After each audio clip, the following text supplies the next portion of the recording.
옛 고을의 숨결을 담은 이야기, 조선 잡담입니다. 오늘도 평안과 웃음이 늘 함께 하시길 바랍니다. 구독과 좋아요 눌러주시면 더 많은 조선시대 옛 이야기를 전해드리겠습니다. 그럼 이제 조선의 옛날 이야기 속으로 함께 들어가 보시지요. 오늘의 이야기는 모두가 무시하던 머슴이 왕이 된 까닭입니다. 조선 중엽 깊은 산골짜기에는 낡은 초가집이 하나 있었습니다. 그 집은 작고 허름했으나 언제나 깨끗했고 안에는 늙은 어머니와 아들 도현이 살고 있었습니다. 도현은 어릴 적 아버지를 여의고 어린 나이에 머슴살이를 하며 어머니를 부양해야 했습니다. 마을 사람들은 그를 이름으로 부르기보다 늘 머슴 도현이라 불렀습니다. 사람들은 그를 무시했지만 도현은 말없이 일에만 매달렸습니다. 새벽이 되면 그는 누구보다 먼저 일어나 지게와 도끼를 둘러매고 산으로 향했습니다. 도현아, 새벽밥은 먹고 가거라. 어머니의 목소리는 언제나 가늘고 힘이 없었습니다. 괜찮습니다, 어머니. 오늘은 장작을 해다 장터에 팔아야 합니다. 약값을 마련해야 하니까요. 어머니는 기침을 삼키며 눈시울을 붉혔습니다. 그러나 도현은 담담하게 미소를 지어 보이며 초가문을 나섰습니다. 산길은 험했고 공기는 차가웠습니다. 그러나 도현의 걸음은 단단했습니다. 그는 땀을 흘리며 나무를 베고 다듬었습니다. 솔잎 사이로 바람이 흐르고 산새들이 울어대는 동안에도 그의 도끼질은 묵묵히 이어졌습니다. 해가 머리 위에 닿을 즈음 그의 지게에는 장작이 가득 실렸습니다. 이 정도면 오늘은 약값은 마련할 수 있겠지. 그는 혼잣말하며 이마에 땀을 훔쳤습니다. 정오 무렵 도현은 산길을 내려와 장터로 향했습니다. 길섭에는 진달래가 피어 바람에 흔들렸고 멀리 보이는 기와 지붕들이 햇살을 받아 반짝였습니다. 그러나 그의 마음은 무거웠습니다. 장작을 팔아도 제값을 받기 어려운 세상, 어머니의 병은 날로 깊어가고 있었기 때문입니다. 장터에 들어서자 사람들로 북적였습니다. 나무를 든 아낙네, 집신을 파는 늙은이, 엿장수의 북소리가 뒤섞여 떠들썩했습니다. 도현은 구석진 자리에 지게를 내려놓고 장작을 가지런히 세웠습니다. 바로 그때 마을의 부자 신만규가 하인들을 거느리고 나타났습니다. 비단 두루마기를 입고 허리에는 은장도를 찬 그의 모습에 장터 사람들은 눈길조차 제대로 주지 못했습니다. 만규는 사람들의 이목을 즐기듯 고개를 높이 치켜들고 도현 앞에 섰습니다. 이게 장작이냐? 나무는 덜 말랐고 모양새도 엉망이구나. 만규는 비웃으며 장작더미를 발끝으로 툭툭 차올렸습니다. 도현은 두 손을 모으고 고개를 숙였습니다. 며칠 전 벤 나무라 햇볕에 잘 말린 것이옵니다. 쓰신다면 후회하지 않으실 것입니다. 후회? 이런 걸 누가 쓰겠느냐? 5냥은커녕 2냥만 주겠다. 은전 2잎이 땅바닥에 던져졌습니다. 사람들은 숨을 죽였고 도현의 눈빛이 잠시 흔들렸습니다. 그러나 이내 고개를 끄덕이며 은전을 주워 품에 넣었습니다. 그 순간 만규의 딸 연우가 걸어왔습니다. 자줏빛 치마와 분홍 저고리를 차려입고 곱게 따은 머리에는 댕기가 드리워져 있었습니다. 연우는 도현을 위아래로 훑어보며 입술을 비죽였습니다. 머슴치고는 젊은 편이로군요. 하지만 저렇게 초라한 차림으로는 누가 물건을 믿고 사겠어요? 만규는 껄껄 웃었고 장터 사람들은 수군거렸습니다. 도현은 아무 대꾸 없이 지게를 다시 짊어졌습니다. 그의 어깨는 무거웠지만 걸음은 흔들림이 없었습니다. 붉게 기우는 해 아래 도현은 약방을 향해 걸음을 옮겼습니다. 늙은 의원이 그의 얼굴을 보며 한숨을 내쉬었습니다. 내 어머니 병세가 깊구나. 약을 더 써야 하겠지만 값이 만만치 않다. 도현은 은전을 내밀며 고개를 숙였습니다. 의원은 약봉지를 내주었지만 눈빛에는 안타까움이 서려 있었습니다. 집에 돌아오니 어머니는 마루 끝에 앉아 노을빛을 바라보고 있었습니다. 오늘은 어찌 되었느냐? 장작을 팔았습니다. 약값도 마련했습니다. 어머니는 미소를 지으며 고개를 끄덕였으나 기침이 잦아들지 않았습니다. 그날 밤 도현은 초가의 불빛 아래에서 홀로 앉아 있었습니다. 작은 불씨가 타오르며 방안을 붉게 비추었습니다. 그는 그 불빛 속에서 오늘 하루를 되새겼습니다. 가난하지만 마음은 부끄럽지 않았습니다. 세상은 거칠었지만 길은 정직하게 이어지고 있었습니다. 별빛이 지붕 위에 가득 내려앉은 밤, 도현은 창밖을 바라보며 속으로 다짐했습니다. 어머니를 위해서라면 어떤 멸시도 견딜 수 있다. 하지만 언젠가 하늘은 이 마음을 알아주실 것이다. 그의 눈동자에는 불꽃처럼 꺼지지 않는 의지가 반짝이고 있었습니다. 보름이 지나자 산골에 차가운 바람이 불기 시작했습니다. 가을이 깊어지며 나뭇잎은 붉게 물들었고 들판은 황금빛으로 물결쳤습니다. 하지만 풍요로운 빛깔과 달리 도현의 집안에는 더 큰 고난이 찾아왔습니다. 어머니의 기침은 날로 잦아졌고 밤마다 식은땀이 흘러 베개가 젖어 있었습니다. 도현은 의원을 불러 다시 맥을 짚게 했습니다. 이보게, 도현. 내 어머니 병세가 심상치 않네. 이대로라면 겨울을 나기 어려울 수도 있네. 의원의 말은 돌덩이처럼 무겁게 내려앉았습니다. 약값은 이미 감당하기 어려웠고 집안에는 팔만한 물건도 없었습니다. 낡은 호미와 삽, 몇 벌의 헌옷, 그리고 어머니가 오래전부터 아껴오던 작은 비녀 하나뿐이었습니다. 그날 밤 어머니는 아들을 바라보며 손을 잡았습니다. 도현아, 내가 고생만 하는구나. 머슴살이로 너의 앞길이 열릴 수 있겠느냐? 도현은 고개를 저으며 손을 꼭 쥐었습니다. 어머니, 저는 괜찮습니다. 하늘이 계시니 반드시 길을 열어주실 것입니다. 그의 말은 담담했지만 눈동자에는 굳은 결심이 어려 있었습니다. 다음 날, 도현은 장터로 나갔습니다. 이번에는 장작뿐 아니라 집안의 낡은 그릇과 어머니의 비녀까지 보자기에 싸서 들고 나갔습니다. 장터는 여전히 떠들썩했으나 그의 물건 앞에서는 발걸음을 멈추는 이가 없었습니다. 해가 서쪽으로 기울 무렵 신만규가 다시 나타났습니다. 이번에도 하인 둘이 뒤따르고 있었습니다. 그는 도현의 앞에 놓인 비녀를 보고 피식 웃었습니다. 이런 보잘것없는 비녀를 누가 쓰겠느냐? 허나 내 놈이 그리 애걸하니 은전 한 잎은 던져주마. 말을 마치자마자 그는 하인에게 손짓해 은전을 바닥에 내던지게 했습니다. 도현은 치욕을 느꼈지만 은전을 줍지 않을 수 없었습니다. 그것이 아니면 어머니의 약을 살 수 없었기 때문이었습니다. 그는 허리를 굽혀 은전을 주워 품에 넣으며 마음속으로 다짐했습니다. 언젠가 하늘이 저 교만한 자의 고개를 꺾으리라. 장터 사람들은 그 장면을 보며 수군거렸습니다. 저 머슴이 불쌍하구나. 그러나 세상은 저리 냉정하지. 허나 저 눈빛을 보아라. 언젠가 큰일을 이룰 것 같은 눈이 아닌가. 그러나 이 말은 속삭임에 그쳤고 누구도 도현을 드러내어 도우려 하지 않았습니다.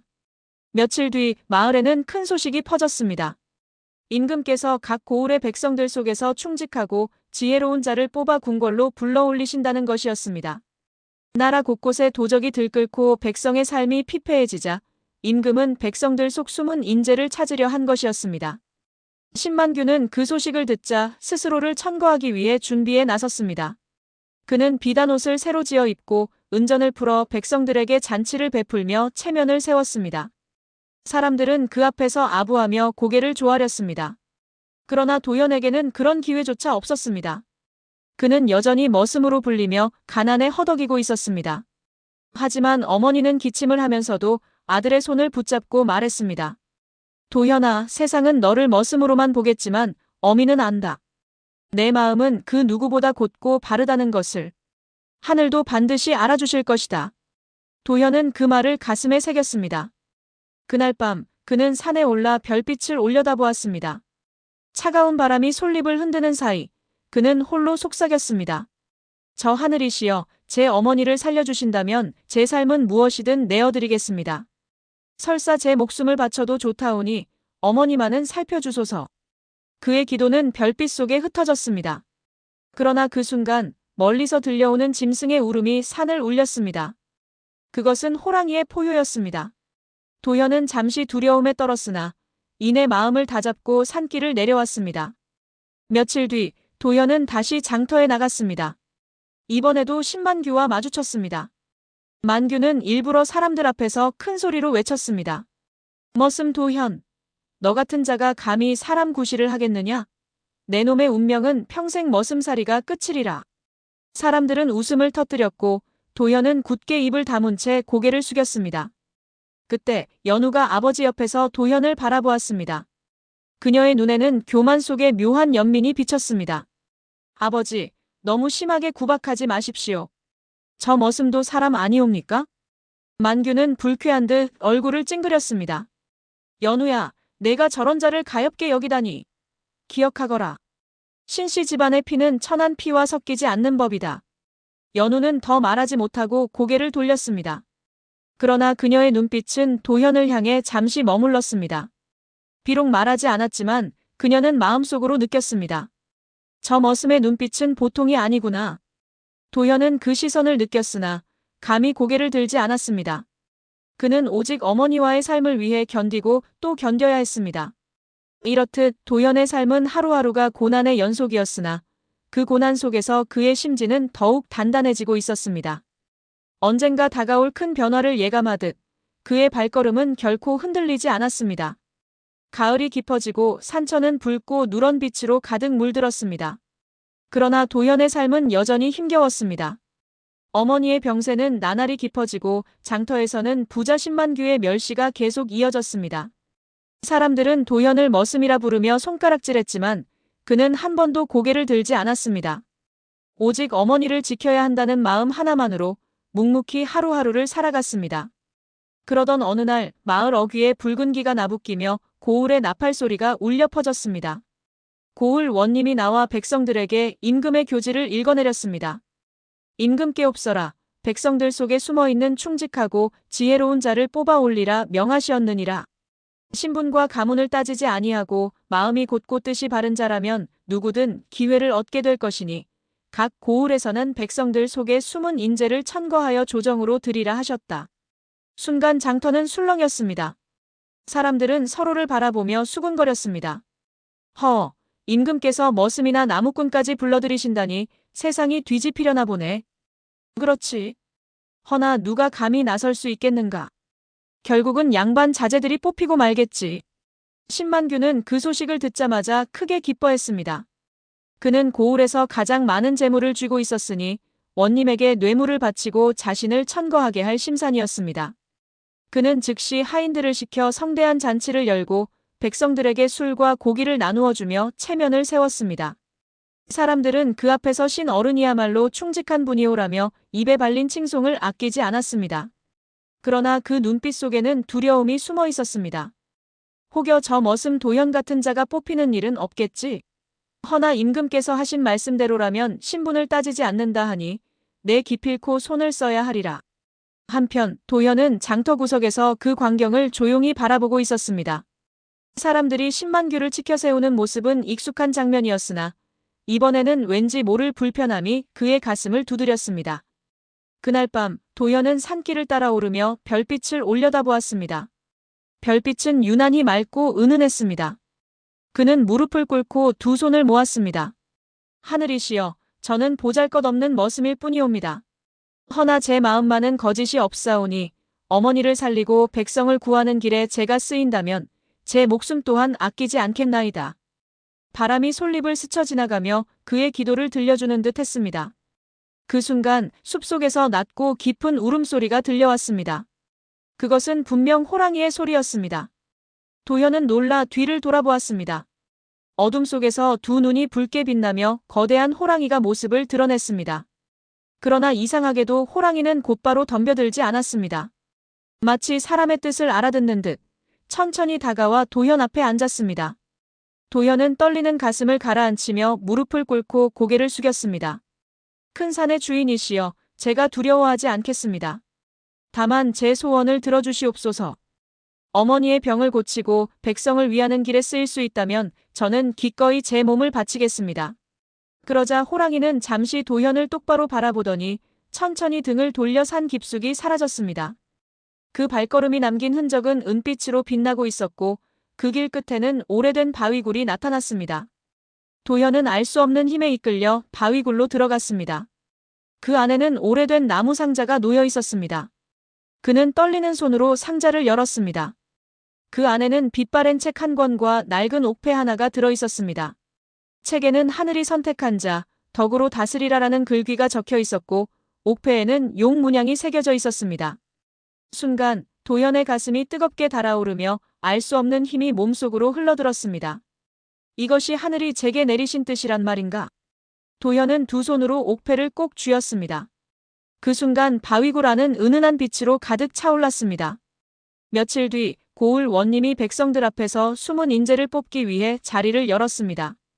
많은 이들이 모여들었고 신만규는 을에 자신이 뽑힐 것이라 믿으며 당당히 나섰습니다. 그는 화려한 옷차림으로 사람들 앞에 섰습니다. 소인은 이 고을에서 가장 많은 재물을 바쳐온 충직한 백성이옵니다. 나라에 바친 은전만 해도 수십냥이옵니다. 바라건대 소인을 천거해 주시옵소서.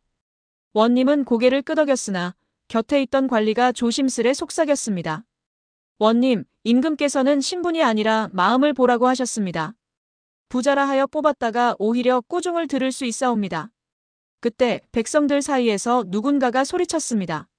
머슴 도현을 보소서. 비록 가난하나 마음은 누구보다 곧고 바른이옵니다. 어머니를 지극히 모시며 언제나 땀 흘려 일하는 이인이 임금께서 원하신 분이 바로 저 사람일 것이옵니다. 사람들은 웅성거렸습니다. 신만규는 얼굴빛이 굳어져 이를 악물었습니다. 머슴 주제에 감히. 그러나 원님의 눈길은 이미 도현을 향하고 있었습니다. 그 순간 도현의 품에서 은은한 빛이 새어나왔습니다. 그것은 옥패의 빛이었습니다. 사람들은 놀라 숨을 죽였습니다. 원님은 눈을 크게 뜨며 자리에서 일어섰습니다. 이것은 분명 임금의 상징과 닮은 옥패가 아니더냐. 도현은 당황했지만 곧 두 손으로 옥패를 내밀었습니다. 하늘의 뜻인지 우연인지 알 수 없사오나 저는 머슴 도현이라 하옵니다. 허나 제 마음만은 거짓이 없사오니 어머니와 백성을 위해 쓰이게 해주신다면 제 목숨도 아끼지 않겠습니다. 그의 목소리는 장터를 가득 메우며 울려 퍼졌습니다. 사람들은 숨을 죽인 채 도현을 바라보았습니다. 그 순간 그가 단순한 머슴이 아니라 하늘이 보내신 인재일지도 모른다는 생각이 사람들의 마음속에 스며들기 시작했습니다. 도현이 옥패를 내보인 그날 이후 고을은 순식간에 술렁였습니다. 사람들은 웅성거리며 그를 가리켰습니다. 머슴 도현에게서 빛이 났다지 않는가? 저것은 분명 하늘이 내린 표식일 터 임금께서 찾으시는 인재가 저 사람일지도 모른다. 그러나 그 소문은 곧 신만규의 귀에도 들어갔습니다. 그는 얼굴이 일그러지며 이를 갈았습니다. 머슴 주제에 감히 내 앞에서 빛을 내다니 하늘이 도운들 내가 좌시하지 않으리라. 만규는 즉시 원님을 찾아가 뇌물을 건네며 속삭였습니다. 원님, 저 머슴은 분명 요망한 술법을 쓴 것이옵니다. 어찌 머슴이 옥패를 얻겠사옵니까?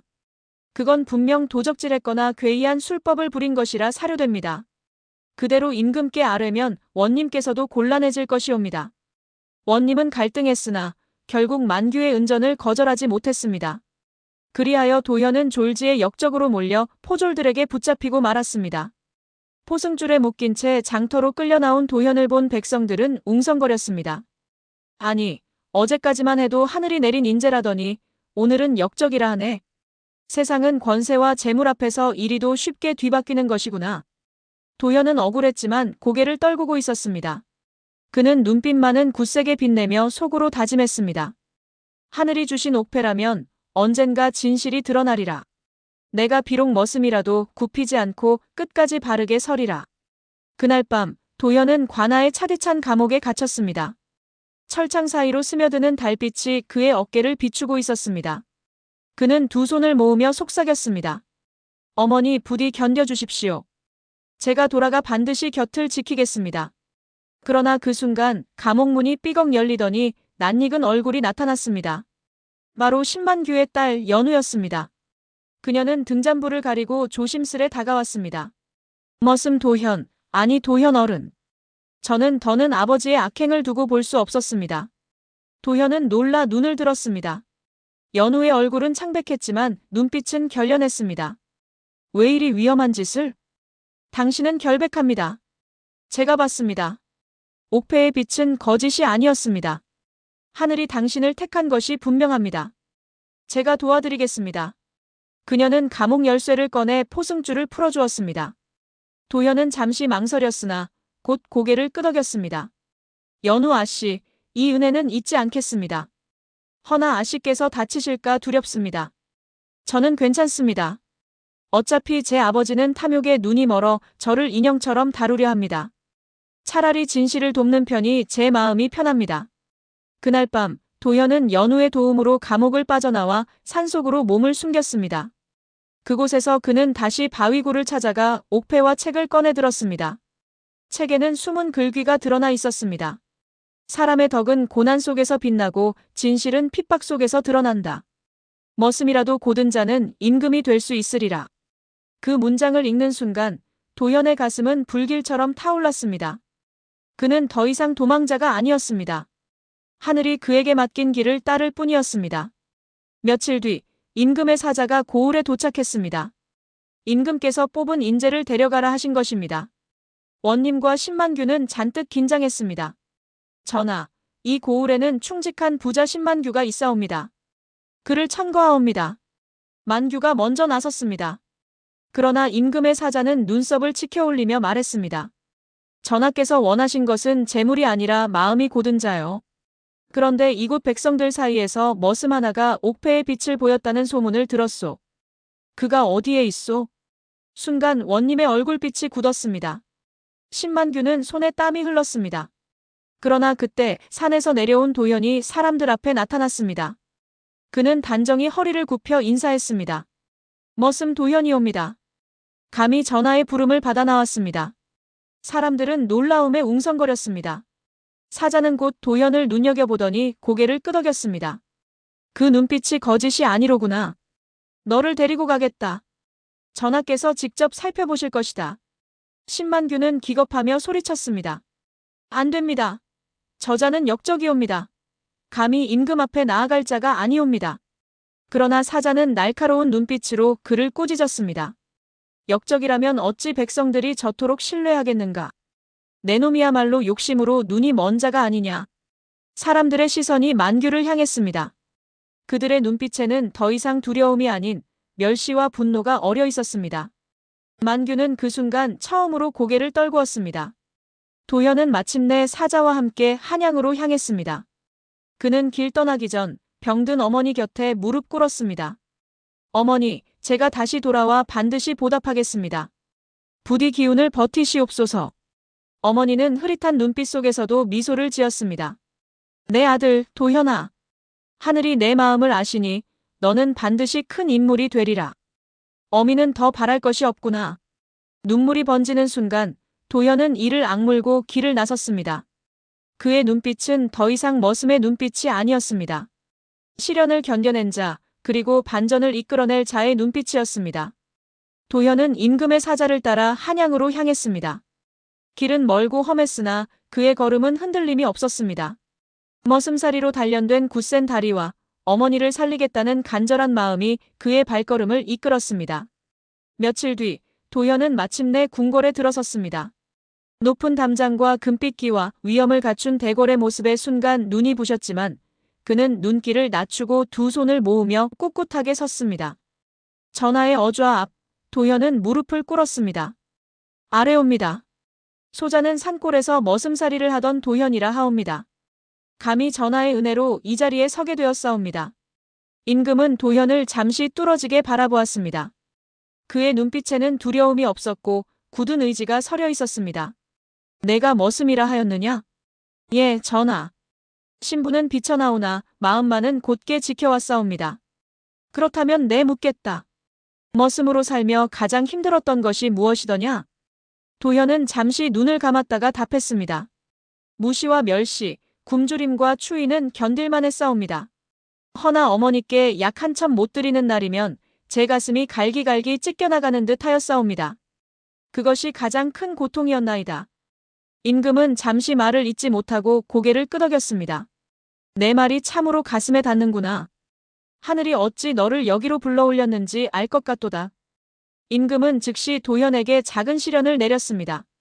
나라 곳곳에 곡식을 관리하는 창고가 있었는데 탐관 오리들이 곡식을 빼돌려 백성들이 굶주리고 있다는 보고가 있었습니다. 임금은 도현을 그곳에 보내어 진실을 밝혀오라 명했습니다. 도현은 곧 길을 떠났습니다. 창고에 도착하자 관리들은 그를 얕보며 비웃었습니다. 머슴 주제에 감히 나라 일을 맡다니 가당키나 하느냐. 그러나 도현은 두려워하지 않았습니다. 밤새도록 창고를 살피고 기록을 하나하나 대조했습니다.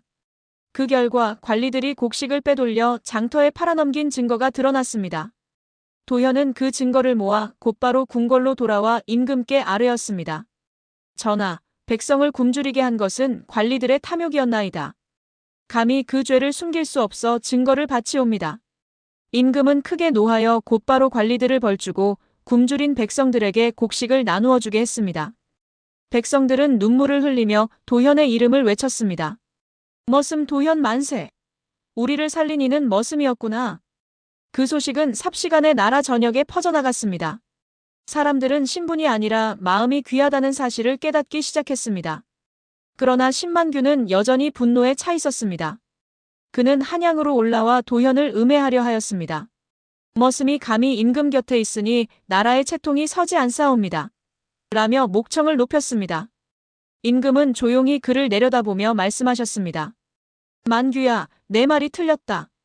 나라의 채통은 옷과 재물에서 오는 것이 아니다. 백성을 위하고 바른 마음을 가진 자가 곧 나라의 기둥이 되느니라. 그리고 임금은 도현에게 벼슬을 내렸습니다. 도현, 너는 오늘부터 나라를 위해 일할 자격이 있다. 내가 머슴이었다는 사실이 부끄럽지 않다. 오히려 백성의 삶을 누구보다 잘 알기에 그 누구보다도 백성을 위할 수 있으리라. 그러니 이제부터는 나와 함께 나라를 다스리거라. 도현은 무릎을 꿇고 눈물을 흘리며 대답했습니다. 전하, 소자는 머슴으로 살며 배운 것이 하나 있사옵니다. 땀 흘려 일한 자만이 밥 한 그릇의 귀함을 압니다. 백성을 위하는 마음을 잊지 않고 살아가겠나이다. 그의 진심은 궁궐 가득 울려 퍼졌습니다. 임금은 크게 기뻐하며 그를 가까이 두었습니다.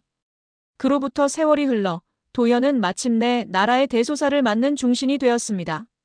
백성들은 여전히 그를 머슴 도현이라 불렀습니다. 그러나 그 별명에는 이제 멸시가 아닌 존경과 사랑이 담겨 있었습니다.